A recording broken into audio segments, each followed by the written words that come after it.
Hello, my name is zzzspawn and this is Awaken Bacon. Welcome to the I Learned series again. This is Evochron Mercenary, as you can see there. Hey, and today we're doing the training missions. Probably a good idea to get to learn stuff, and I'll be ahead of Gumidali as well, so it'll be fun. I'm using my joystick today, so bear with me with that. I still want to see how much I can do with it. It should be able to handle almost, wow, everything. Okay, I clicked it, that's cool. Basic flight control, cockpit displays, and blah blah blah blah blah. Yeah, we'll do every one of them. I'm not sure if I can take them all on in one video, but if I can't, I'll stop somewhere and I'll get back in the next video.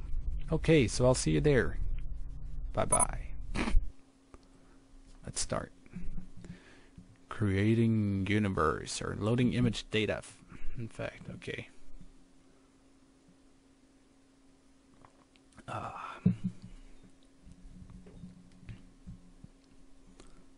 Oh la la. Looking forward to this. It'll be fun, I guess. I'm not very used to doing these kind of missions. I'm regularly not doing those, but I'll try today. Wow, there's a lot of buttons on this joystick that I did not know about, but sure.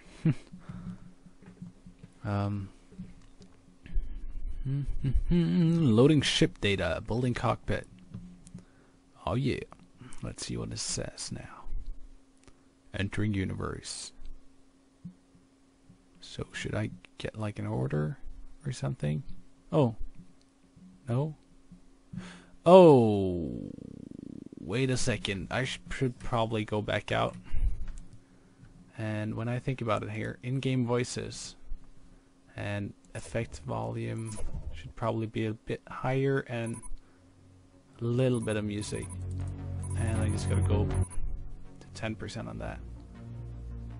Okay, let's see what happens. For this first session, we'll cover flight basics. The default flight control will be set to the mouse if no joystick or gamepad is detected. You can change the control setup as desired in the options menu. For mouse control, you can select either a pointer mode or a direction mode. The pointer mode will let you control your ship with a visual marker on the screen. The direction mode will let you control your ship based on how much you move the mouse. Let's start with velocity control. If you're using the mouse for flight control, you can use the wheel to adjust the velocity setting, or the 1 to 0 keys to set it by percentage. Plus and minus, or W and S, can also be used to trim the velocity setting. You'll notice that the EL indicator will reflect whatever level of velocity you select. Increase your velocity setting to maximum now. Should I go with Afterburner as well? I'm not sure. Maybe I should. Good. Yeah. Now reduce your velocity to 0. If you're using the mouse or keyboard flight control, you can hit the backspace key to immediately set velocity to 0. In addition to your main engine, your ship also has a series of thrusters at various points on the hull. These thrusters are automatically controlled by your onboard computer to help keep your ship moving in the direction it is facing. But you also manually control the thrusters to rotate your ship and perform maneuvers. Use the flight control device to turn left and right now. Left and Next, right. pitch up and down. Up Good. and The last down. rotation control is roll. For keyboard and mouse flight control, use the default Q and E keys for rolling left and right. Roll left and right now. Rolling a whole way that way, and rolling. In addition this to way. rotation and velocity control, you can also move your ship directly up, down, left, or right by activating the horizontal or vertical movement thrusters. On-off control for these thrusters is available using the default A and D keys for left-right horizontal movement, while the Z and X keys are used for up-down vertical movement. You can also add variable horizontal and vertical thruster control if the flight control device you're using supports enough axis channels. Try moving horizontally left and right now. Okay, so oh, that's what that is for. Okay, so I can use that for this. Now try moving up and down. Okay, I'm just gonna that thing in the middle controls the thrusters, as you can see. Well done. Flying in space involves mastering the effects of inertia.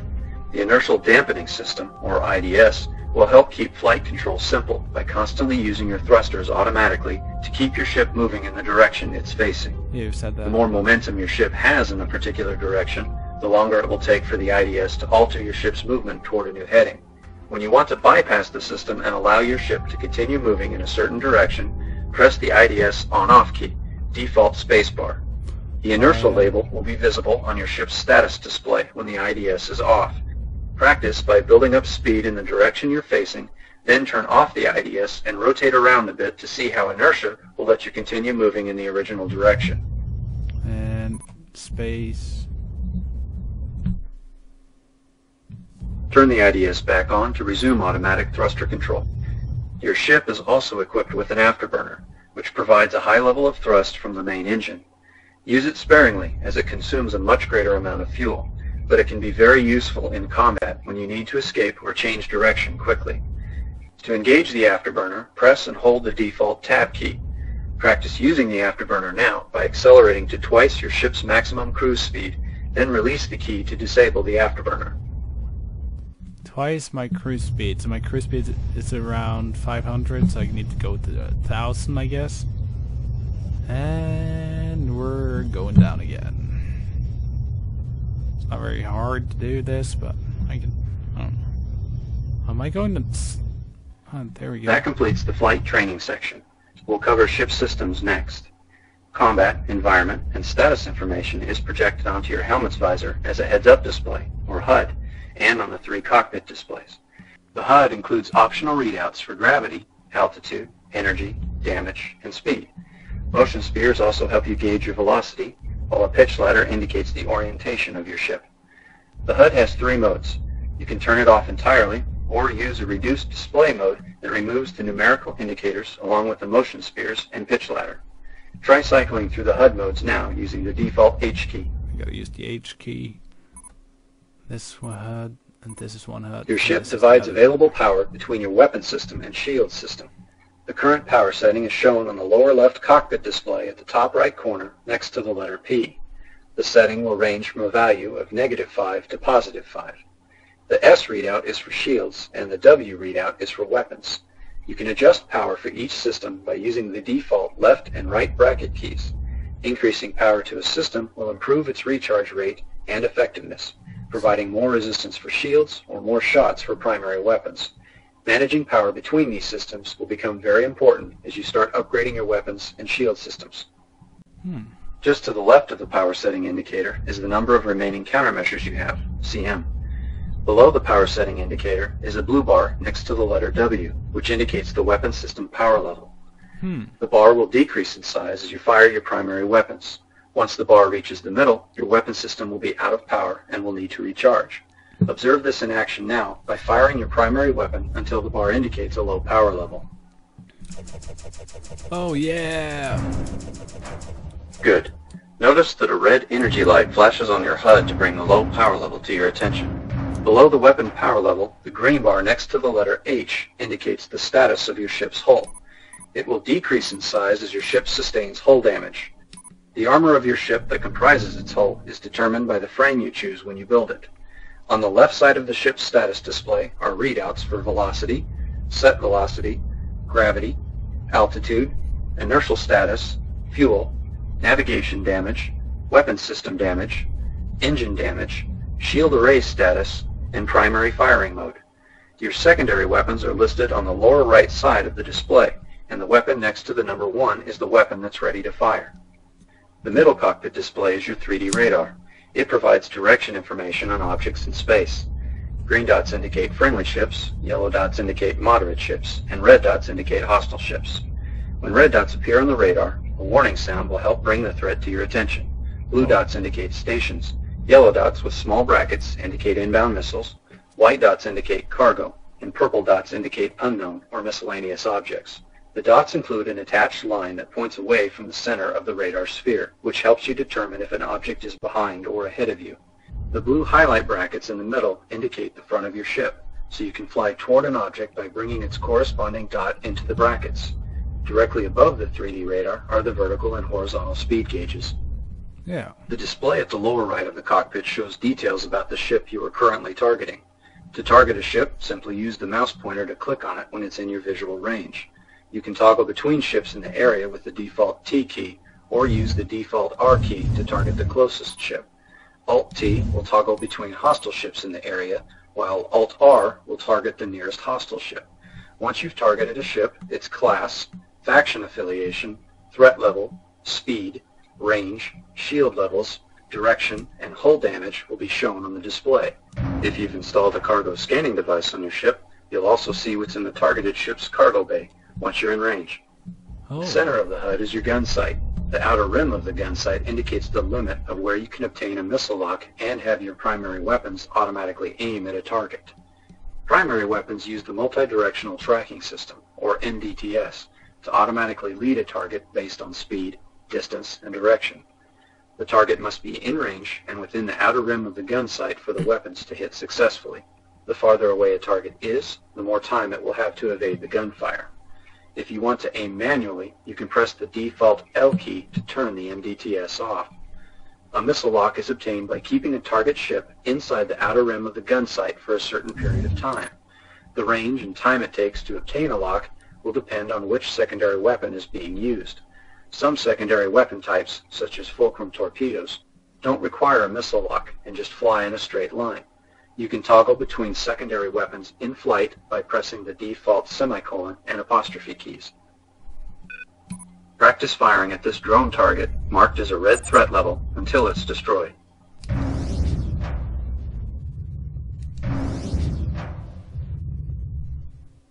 Alright. Wow, that was hard. Good. You can install two different types of primary weapons on your ship. Particle cannons fire projectiles at high speed and are usually moderately effective against shields and most effective against hull armor. Each type of particle cannon can have unique range, yield, and firing rate attributes. Some particle cannons are also optimized to deplete shields, drain energy, or inflict kinetic effects on a target. So review the specifications of each cannon you install so you understand how to best use it. Beam cannons are the other type of primary weapon. They are generally a shield depletion weapon, and higher class models that use more power are more effective. You can selectively fire each type of weapon individually or simultaneously by changing the fire mode, default N key. When a missile is fired at you, you can choose to evade or attempt to shoot it down. Missile evasion is an important skill to master. Most missiles track your heat signature, and in the cold void of space, your ship's engine and thruster exhausts stand out. You can significantly reduce your ship's heat signature by turning off the IDS and avoid using the afterburner or manually controlling the maneuvering thrusters. While drifting in space this way, your countermeasures can be more effective. Wait to launch countermeasures until the missile is close enough to set off the proximity alarm. One of the most important aspects of handling your ship in combat is shield management. Your shield system projects a defensive field of energy in 4 directions. Each direction is referred to as an array. If one or more arrays becomes weak, enemy fire can hit the hull of your ship directly, causing damage. As mentioned earlier, the status of each array is indicated on the shield section of your ship's status display. Notice the green bars, one for each direction with your ship in the middle. Watch as I drop your front shield array to critical. The green bar changes color to red and decreases in size. As it recharges, the color will change to yellow, then green again. Your goal is to avoid letting any array reach critical. To do that, you can transfer power from the other arrays. Let's practice that now. I will again drop your front shield to critical. When that happens, use the Augment Front Shield key, default numpad 8, to transfer power from the left, right, and rear arrays to the front array. Alright.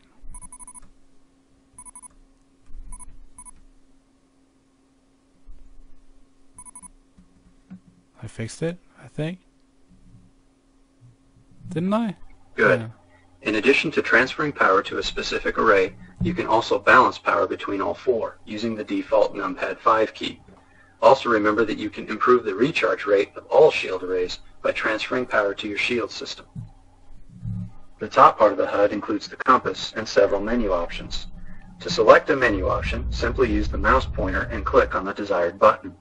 If you're using the mouse for flight control, you can hold down the Alt key to suspend flight control so you can move the pointer to select one of the menu options. The target menu lets you select a target or change the clan link status of a player-controlled ship in multiplayer. The order menu lets you send an order to other ships in your fleet. In single player, the order is given to computer-controlled ships that you have recruited to be part of your fleet. Ooh. In multiplayer, the order is sent to players who have matching clan ID tags in their call sign. Oh. On the right side of the menu options at the top of the HUD are the Deploy and Build menus. The Deploy menu lets you place temporary devices that can recharge or refuel your ship, detect ships and other objects at long distance, or provide shield cover. The Build menu lets you construct long-term stations in new locations, allowing you to expand the game's universe by introducing new trade options, AI ships, and markets. You must have the proper equipment and be at a valid location to deploy or build such objects and stations.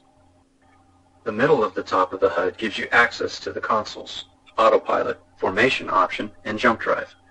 Click on Auto to engage the autopilot. The autopilot will control your ship and take it to the current destination point selected. The destination point is displayed on your HUD as a yellow nav marker, and a yellow direction marker is also displayed on the 3D radar. The distance to the destination is displayed below the nav marker. Activate the autopilot now. Oh.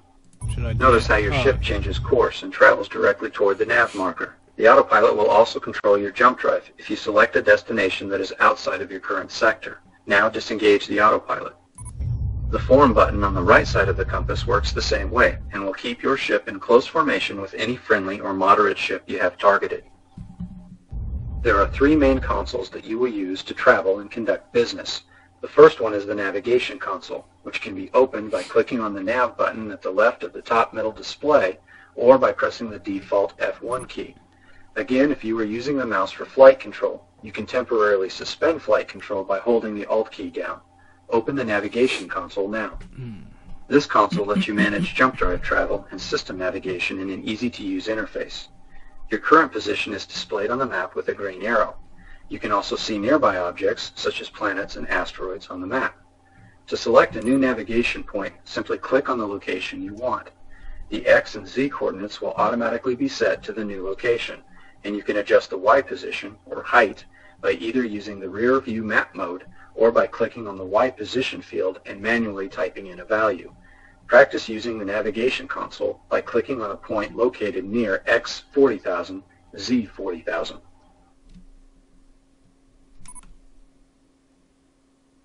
Wasn't that close enough? No. I guess not.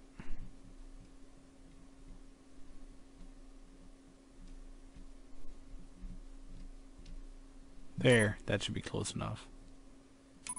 Seriously? X and C, 40,000. That should be freaking close by... I clicked. Do I need to click further away from it? 40,000... 40... Fucking hell.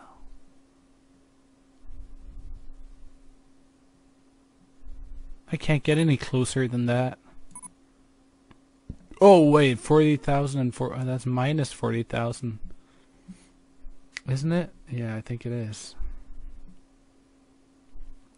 Oh, my bad.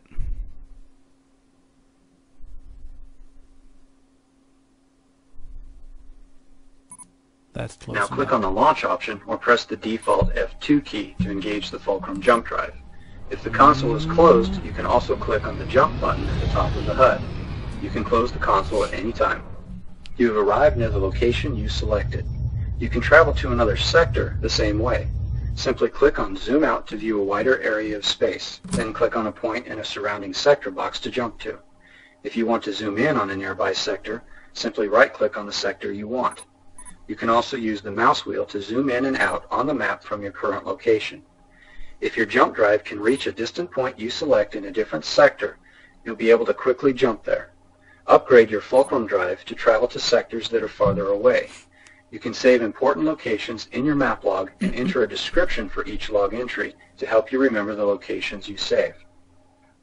The navigation console also provides important information about the system you are in. Your current overall reputation is displayed on the right side, along with optional maps which give you information on economic and territory conditions throughout the Evochron quadrant. Jump gates provide shortcuts to other regions of space and are displayed on the map with purple icons. Gate destinations are displayed at the bottom of the map when you hold the mouse pointer over their icons. Planet icons will include a name and economy type value, which lets you know what items may be in high demand or high supply for the area. It's important to use this information to help formulate optimal trade routes and get an idea of what to expect as you travel. In order to survive and succeed in the Evochron quadrant, you'll need to find a way to make a living.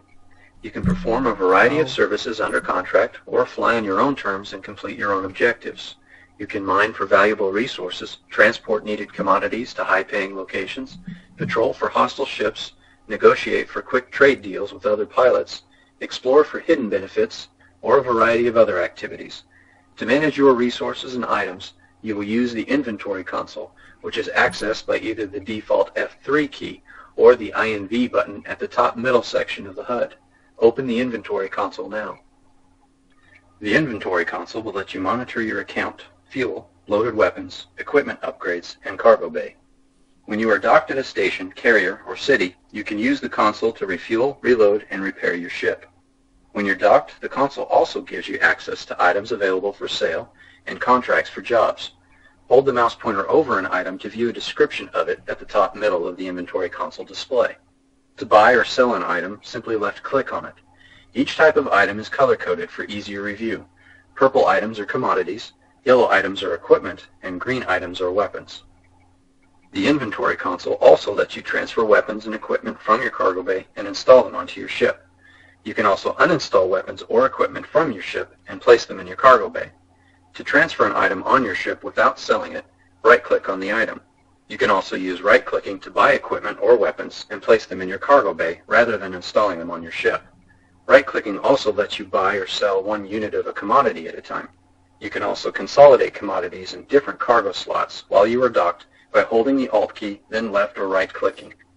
Alt left-click will consolidate the maximum number of units from the cargo slot you click on to another slot with the same commodity type.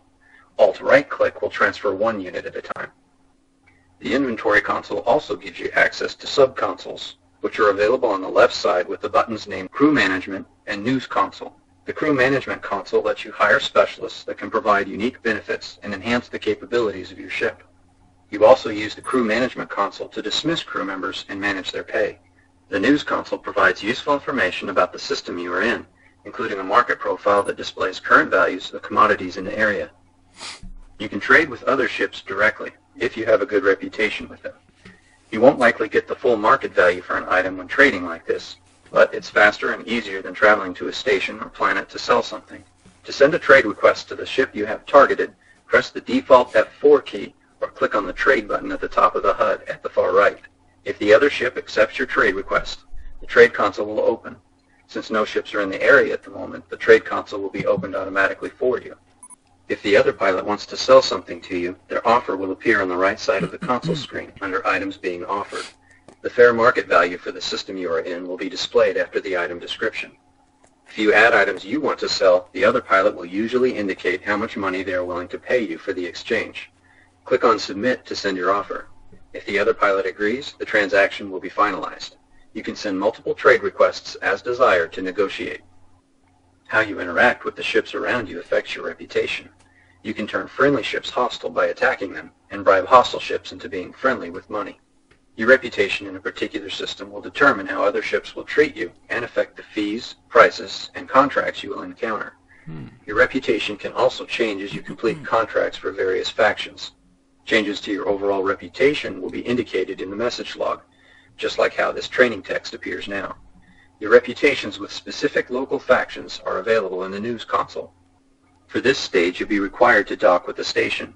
This is done by simply flying to the docking area near the top of the station.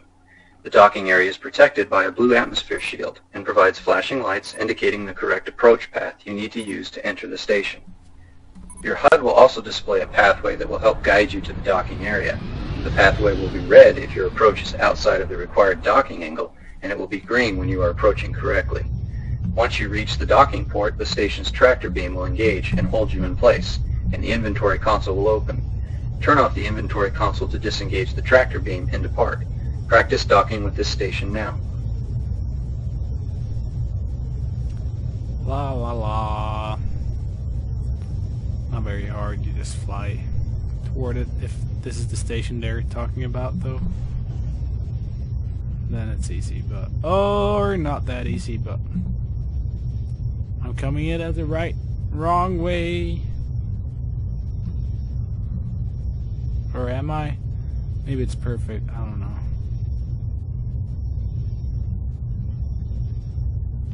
Now the thrusters should kick in. Oh, come on. Bloody hell. I don't need the green one. Close the inventory console to disengage the docking tractor beam. Docking tractor beam engaged. What? They want me to... For this next stage, you'll be required to descend into a planet atmosphere and land at a city trading station.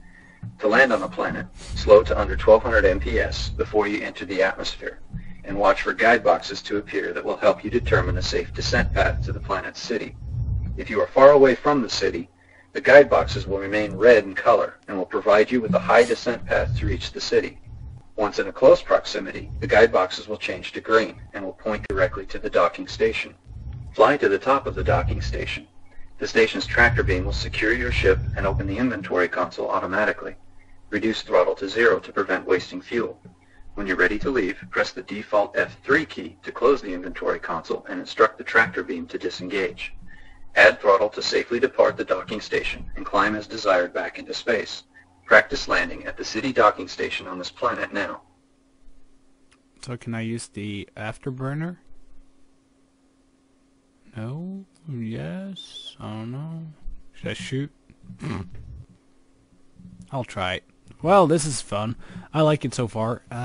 It's haven't shown me anything new yet, but this part about the planet is kind of new because last time I tried this without using the autopilot, I crashed and burned to death, I believe. So yeah, that wasn't much fun, but now I'm too impatient, I guess, but it's freaking boring anyways.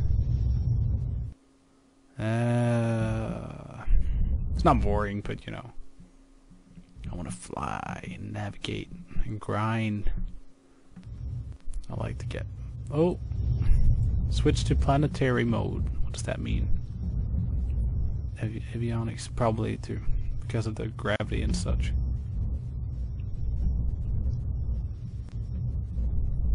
Oh, I don't like this at all.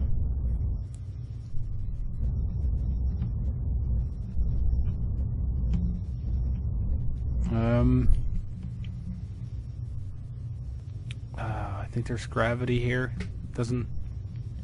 Can't see any gravity though, but I guess there are some sort of gravity down here.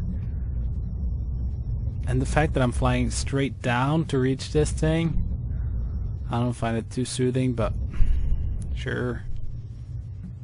And I probably shouldn't go straight down like that. I should probably go a little bit. Oh, closing in a bit too fast for my own taste. But I want to hit it like not straight down, but a little bit on the side. I think that would be wise. And slowing down a little bit. And slowing down a little bit more. And a little bit more. And a little bit more. Close the inventory console to disengage the docking tractor beam. Docking tractor beam engaged. Thank you for that.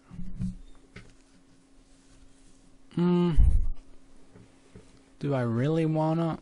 Yeah, I do, I guess. Finally landed at a It planet. can be a challenge to achieve success when you are first starting out. So here's a few quick tips on making money early in the game. With a few low-cost upgrades, you can improve your ship's speed and compete in timed solo races, which pay very well with very little risk. No, they If don't. you fly a civilian ship and have a mining beam, You can mine asteroids for quick credits. Yeah. Cleaning solar arrays can also be profitable and doesn't require much time once you've practiced with the tractor beam. Once you've earned enough to upgrade your ship's weapons, equipment, and systems further, you'll be ready for far more challenging objectives and higher pay. You'll now be returned to the main menu. Click Launch to continue. Good luck. Was that all? Okay. So I just gotta check. Yeah, that was all. Okay, so I hope you enjoyed. Hangar fees will be required for stored cargo or ships. Okay, there we go. Hope you enjoyed this video of me playing the training video or training session thing mission of Evochron Mercenary. I enjoyed it. I learned a couple of things. I would say they could have gone through a lot of other stuff. I'm gonna be reading a bit on the Wikipedia, and I'll probably submit a video and show a little bit more of what I've learned, especially things like the give me a second. Yeah, there we go. Yeah, especially things like the license and stuff, because I have no idea what the license is. Is it a driver's license, or it doesn't mean that it's not a civilian ship anymore, or yeah, stuff like that. I'm just gonna check out that, if there is a wiki. I haven't even checked, but anyways, I'm gonna try and find out some info on how stuff works, and when I do that, I'll be making a video on that as well. I hope you enjoyed this. Hope you learned something new, and yeah, good luck in the stars and the skies and everywhere else. Maybe we'll get up a server or something on this. I'm not sure. I'll see what I can do about that. Now I'm gonna head on to bed while this is converting and rendering and whatnot. And I hope to see you soon. And I'll be back if I can find the end key. There we go. Goodbye. This is Awaken Bacon. I'm zzzspawn, and you've been watching our I Learned series. Bye bye.